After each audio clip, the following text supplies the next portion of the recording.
Hello again, everyone. My name is Chronos006, back with more Gabriel Night 2. And we just got the heart, and now we're going to Al-Tutting.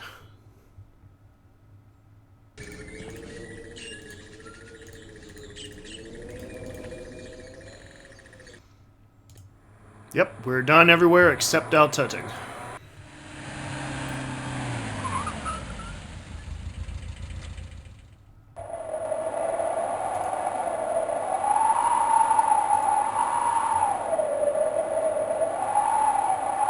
And I'm not hearing chanting anymore. Hello.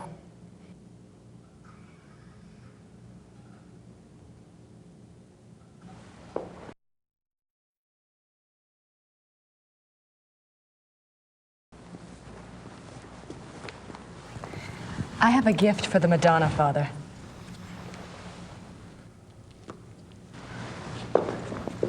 You're not going to save that to use against the werewolf? I thought that was the whole point.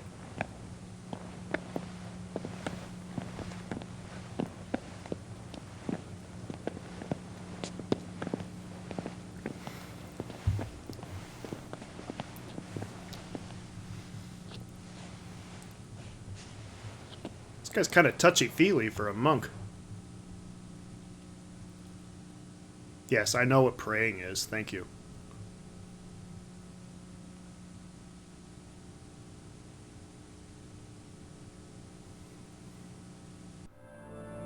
He's praying for me.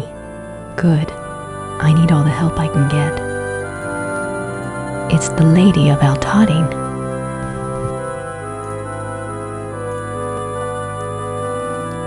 Alright, Grace. What's the flashing? Oh, the candles.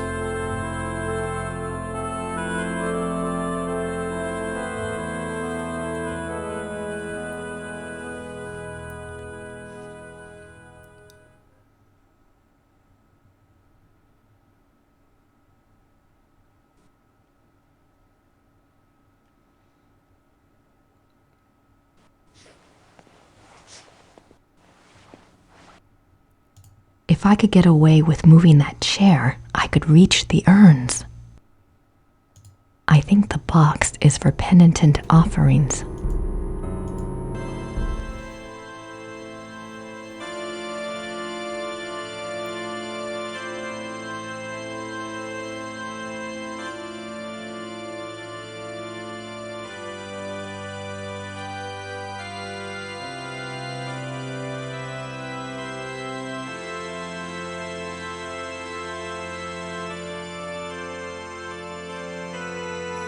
Lady of Al-Tutting, take this gift.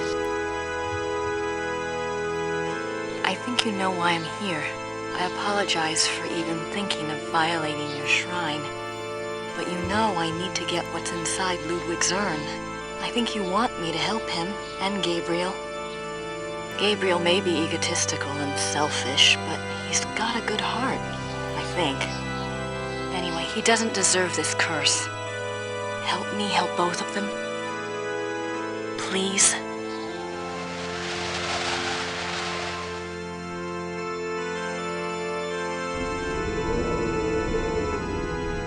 It's a sign.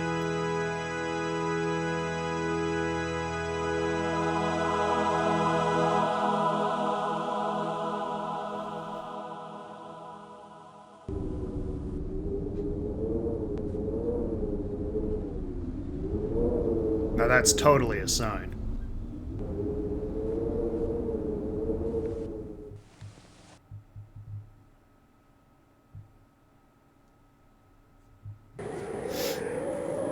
Okay, now what?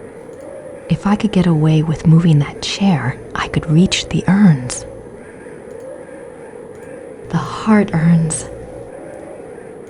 I think I know which one is Ludwig's, but how am I going to get it down? I think I...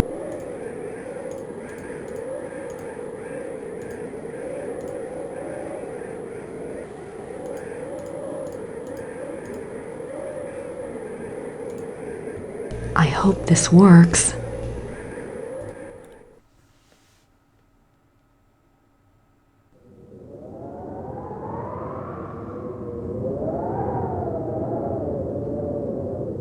have a few seconds.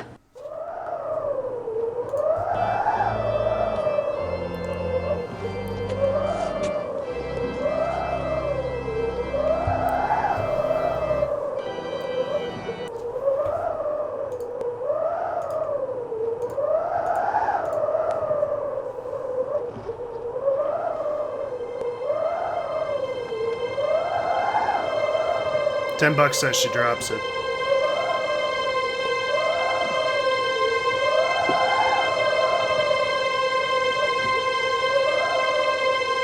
Yes, the final act.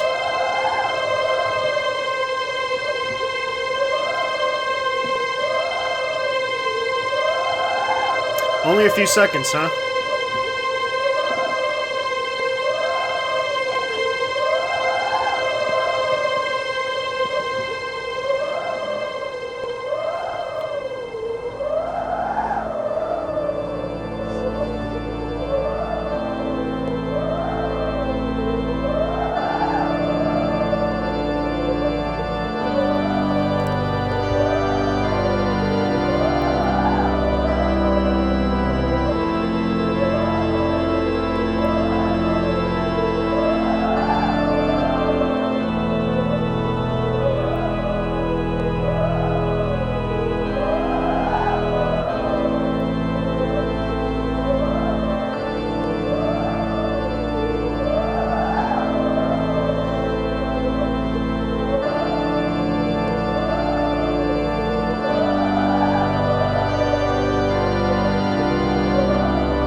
And now we're back in Bayreuth at Georg's.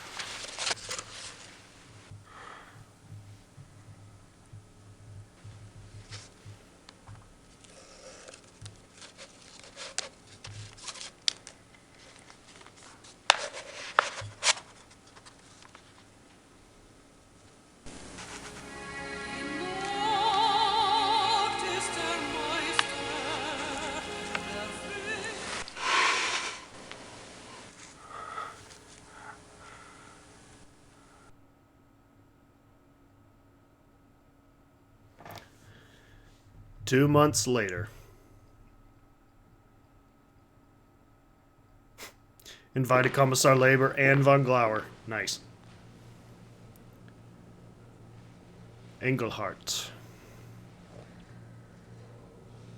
Richard Wagner.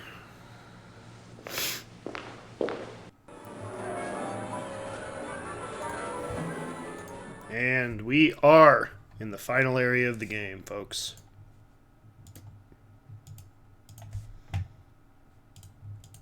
Come on.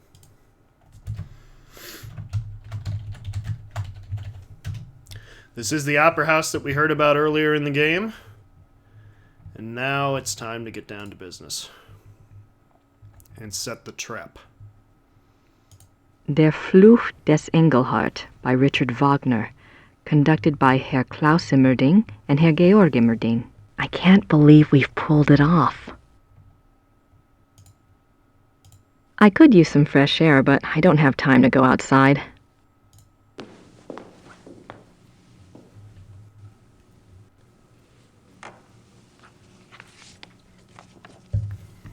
Gotta get a playbill. Haven't been to the opera in a while.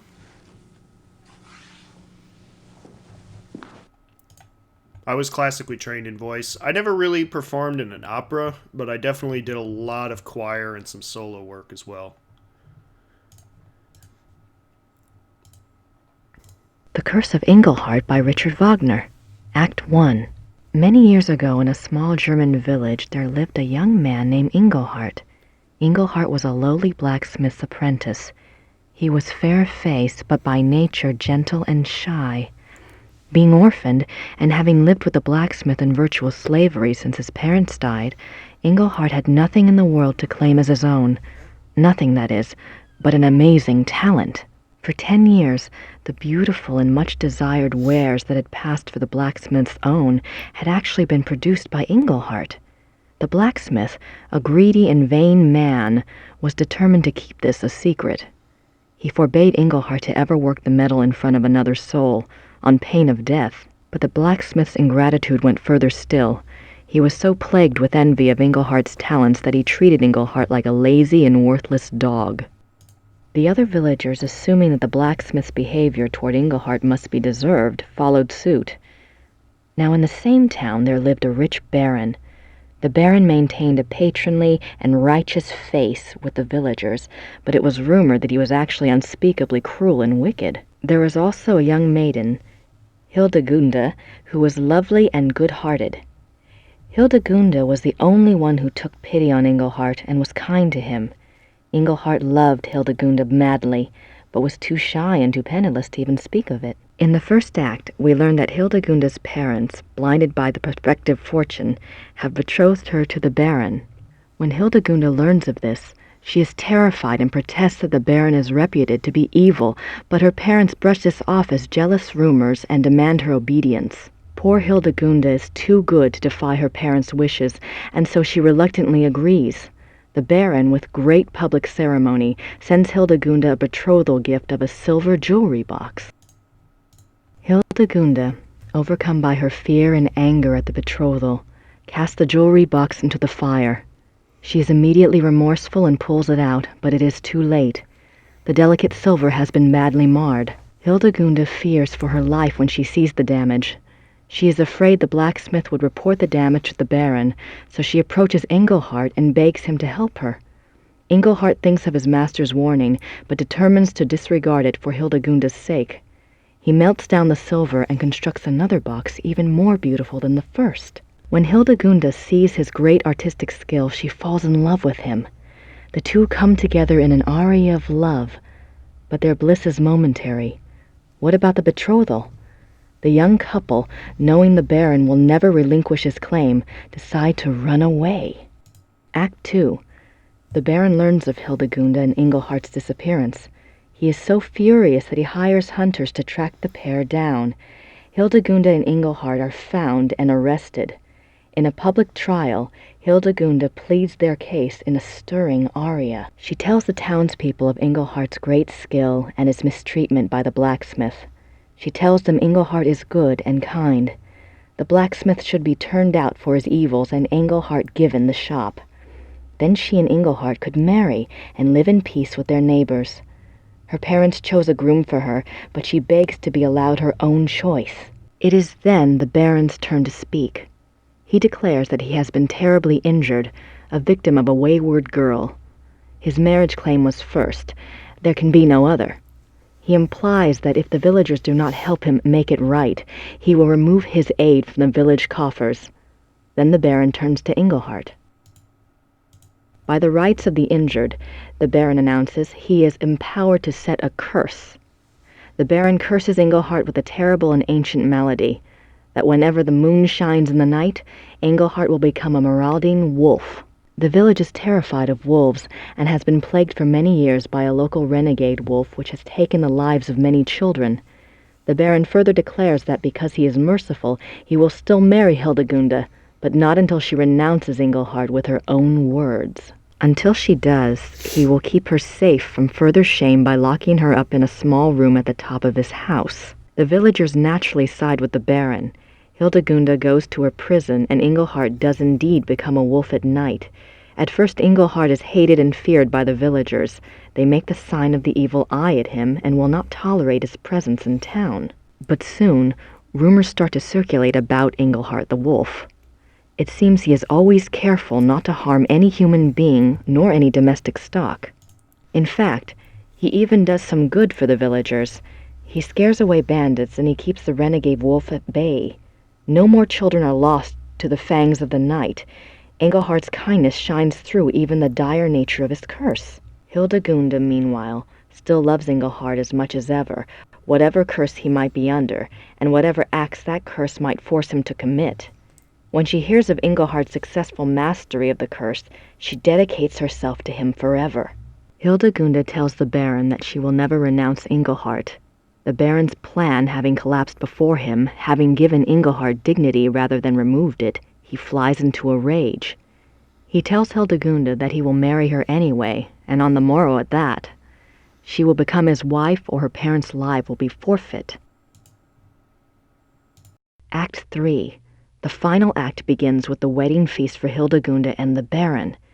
Hildegunda has cooperated due to her fear for her parents' lives, but now that the service is over, she is horrified to find herself that Baron's wife, and is mourning her final separation from Engelhart. After her poignant opening aria, the Baron approaches her and tries to draw her back to the party. He calls for the entertainment, hoping to cheer her up. In strides a traveling show of minstrels. They wear comic costumes and full face paint and immediately proceed to play and juggle for the crowd. One of them, a mime with a tragic frown painted on his face, seems to want to hover near and amuse the bride. She keeps brushing him off, clearly depressed and tearful, and he does his best to make her laugh. After the amusing antics of the minstrel's first song, the tone changes and the minstrel's music grows dark and theatrical. The Baron protests, preferring the comedy, but he's reassured by Hildegunda's father. The minstrels gather in a circle around the frowning minstrel. They whirl around him, and he slowly sinks from sight.